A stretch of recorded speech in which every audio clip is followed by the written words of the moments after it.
back. I'm joined by Dr. Casey Harbine for another edition of Morning Rounds. Thanks for waking up with us today. Yeah. Today we're talking about flu vaccine updates. Of course, it is flu season. Right. Lots of people recommending getting the flu shot. So give us kind of a flu season update. What are we expecting this year and what can we look forward to? Right. So flu season is upon us, and the flu vaccines are available, and it's a good time to get it. It's never too early. The vaccine takes about 2 weeks to take effect. So you really want to make sure you get it before we start seeing a lot of flu exposure, which usually begins towards the end of November and into December. So if people got vaccinated or had the flu shot last year, they still need a vaccine this year, correct? Right. So there are multiple different types of flu viruses that circulate every year, and they tend to change from year to year. So each year there's a new flu vaccine that's designed to try and match up as best as possible to the common circulating viruses. They are working and hope someday in the future to have the catch-all vaccine, but as of yet, we don't have that.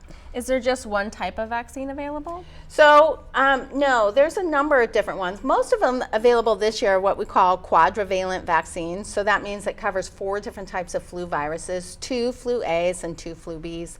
The ones that we think will be the most popular circulating one.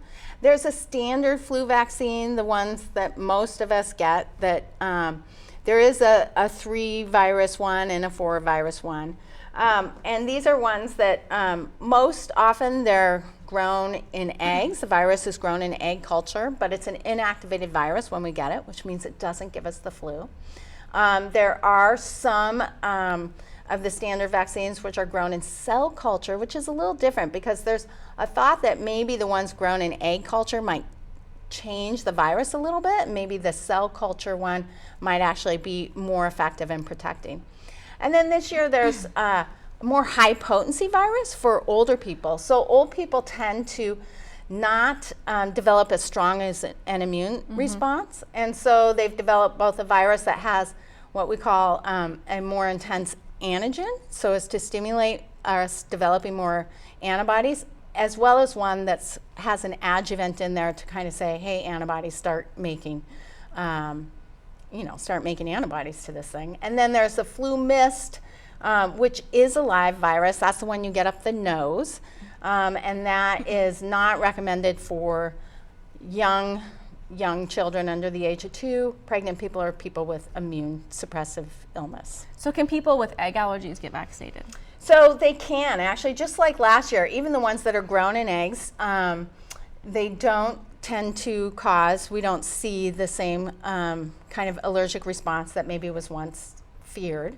And they just need to receive the vaccine. Even if you have had a reaction stronger than hives, the recommendation is just to receive the vaccine in the doctor's office or a hospital. Okay, is there a difference in egg-grown vaccine versus cell-grown vaccine? Right, so just like I said, this is somewhat of a new thing because we all experience the fact like, hey, I got the flu shot, why am I getting the flu? Yeah. And so there's a thought that maybe, this virus is changing somehow in how we propagate it when we're trying to create the vaccine. So the idea behind this different technique in creating the vaccine is that it can render the virus as much close to the original as possible so that our body responds to it in the same way. So what recommendations do you have and who should get vaccinated? Right, so the vaccine really is recommended for every single person over 6 months of age. Under 6 months, you can't get vaccinated.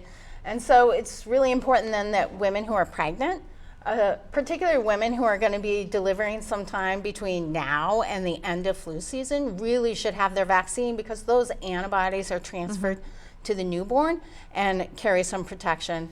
Certainly people over 65, we strongly recommend anyone with lung disease and anyone with an immune suppressive illness. All right, well, thank you for answering those questions for us this morning. If you have any questions you'd like answered, email them right to us, morningrounds@kpax.com.